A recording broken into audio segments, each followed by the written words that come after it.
dibagi, klik data penjualan, maka otomatis kode muncul ke dalam combo box yang sudah kita inputkan by kode tadi. Nah, di sini kita akan menampilkan nama obat, harga sesuai dengan kode yang kita pilih. Maka penulisan kodenya adalah sebagai berikut. Kita double klik dulu pada combo box kode. Berikutnya kita buat kondisi percabangan. Nah, di sini kalau kita lihat ada 5 kode, sehingga kita bisa membuat kemungkinan sebanyak 5 kali. Maksudnya penulisan kode ini adalah, nah kita buat seperti ini. If cmb kode.select in items sama dengan, nah di sini kita buat kondisinya sama dengan H001. Nah, then maka kita akan menulis kode pada nama produknya atau nama obatnya, jahe. Nah, selain menulis nama obat, nah kita juga menuliskan harganya, ya. H01 nama obatnya ini jahe, kemudian harganya 20.000. Sehingga penulisannya txt harga. Nah, oke, di sini kita seperti ini. Maka muncul pertanyaan, kenapa yang nama obat itu menggunakan tanda kutip, nah tanda kutip awal dan akhir, dan itu adalah sebuah string, sehingga kalau string maka dia harus diawali dengan tanda kutip awal dan di akhirnya. Kecuali kalau yang diinput adalah bilangan yang nanti akan dilakukan operasi aritmatika seperti penjumlahan, pengurangan, dan lain sebagainya, maka tidak perlu menggunakan tanda kutip. Ini artinya komputer akan membaca bahwa ini adalah sebuah bilangan, ya, 20.000. Kita baru membuat satu kondisi, satu kemungkinan, sedangkan di sini sedangkan di sini ada 5 kemungkinan. Maka langkah selanjutnya adalah menambahkan kemungkinan yang berikutnya, yaitu dengan menggunakan kata else, if, oke. Bisa dengan combo text, ya, atau dengan select. Tapi saya lebih prefer dengan select item. Oke, H02. Hasilnya nanti akan sama, jadi mau H01 atau 02 atau 03 dan seterusnya, dia nanti akan menampilkan nama dan harga. Tentunya nama dan harga yang berbeda-beda sesuai dengan kodenya. Di sini ada temulawak yang harganya 15.000. Oke. Harganya 15.000. Nah, ini kita baru bikin 2 kemungkinan. Sisanya ada 3 kemungkinan. Nah, langkah yang cepat kita bisa copy paste dari else if sampai dengan nama itemnya. Kita bisa copy, kemudian di sini paste lagi. Kita ganti jadi 3. Paste lagi, kita ganti jadi 4. Ini kita ganti jadi 5. Sehingga di sini kita bisa merubah namanya, ada mengkudu, lidah buaya, dan kunyit, ya. Ada mengkudu. Kemudian ada kunyit. Kunyit tadi itu 5.000, ini 25.000, dan ini 10.000. Kita tes lagi hasilnya. Oke. Data penjualan. Oke. Nah, seperti ini. Jadi kalau saya ubah, dia nanti akan menyesuaikan dengan jenis kodenya yang telah kita buat tadi. Oke. Itu dia. Kemudian, kalau untuk jumlah, kita bisa masukkan sendiri tanpa ada penulisan kode. Tapi, bagaimana caranya menghitung total? Jadi, algoritmanya atau pemecahannya. Untuk menghitung total cukup harga dikali dengan jumlah beli.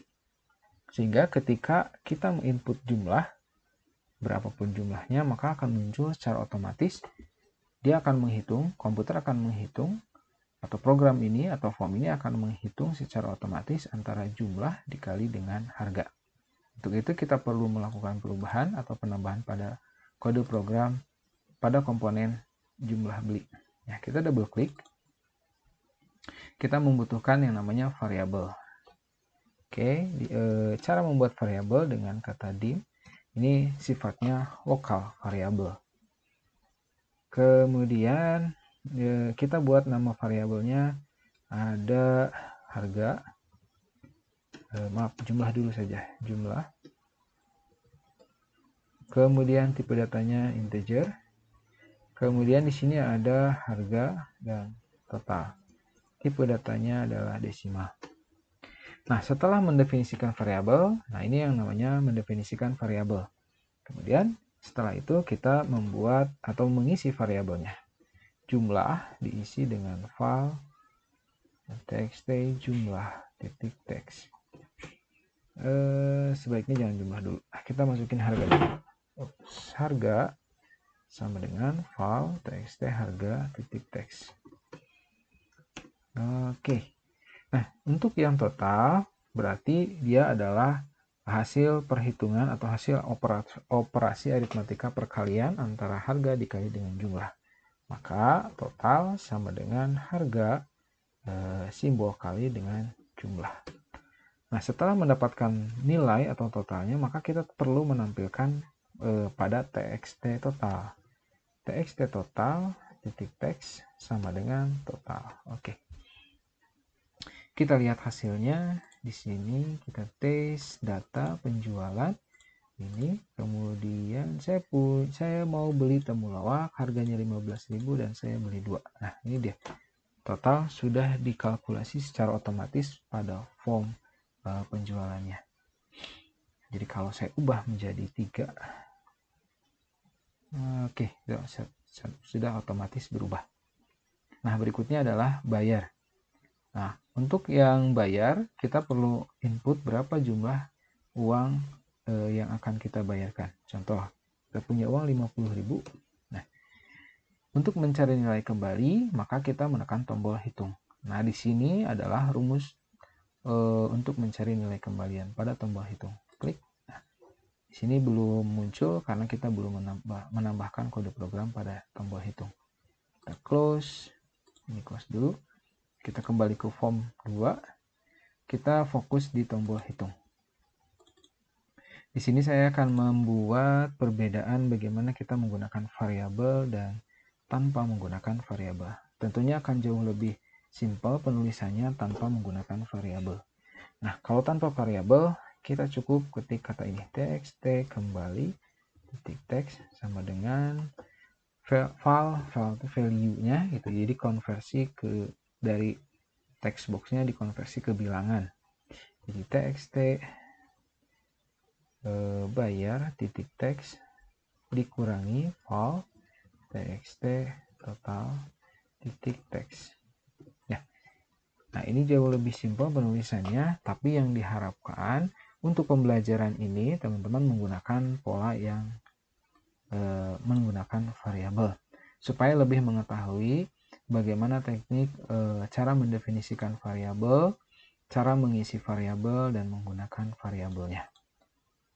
Oke, kalau ini cukup sekarang. Ya, kita coba hasilnya.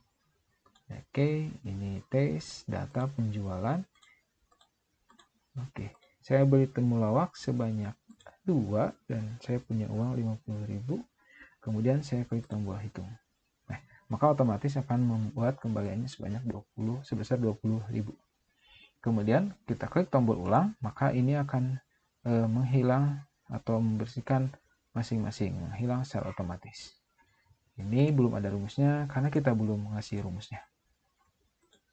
Ya, kita double klik pada tombol ulang. Penulisannya adalah combo box dulu, cmb. Oops. Ini, nah seperti ini. txt. Kita buat dengan kata clear ya. Ini juga. Ini juga sama.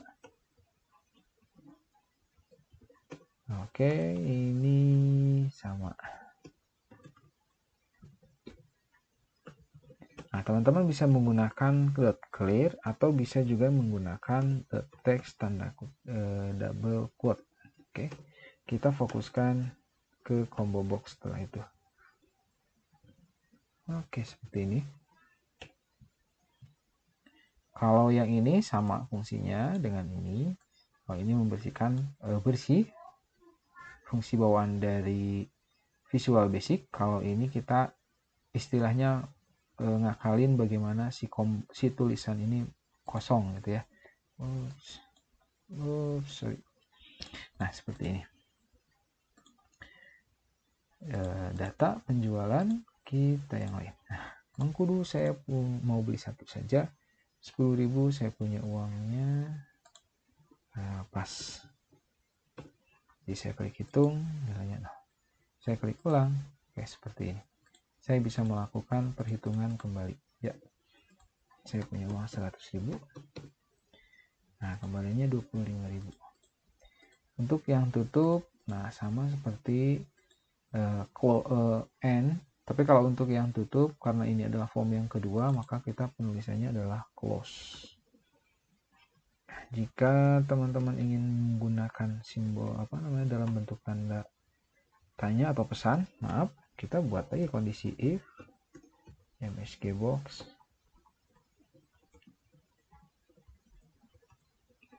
Oke, seperti ini. Oke, tambah VB question, simbol tanda tanya. Nah, ini judulnya form sama dengan VBS, maka close. Oke, kita tes lagi. Klik data penjualan, kita tutup, klik yes, maka dia akan kembali ke form 1. Klik file exit, nah maka dia akan keluar. Baik, terima kasih untuk materi atau tutorial pemrograman visual kali ini. Silahkan untuk dipraktekkan dan untuk diimprove dari materi yang sudah dibuat. Oke. Terima kasih.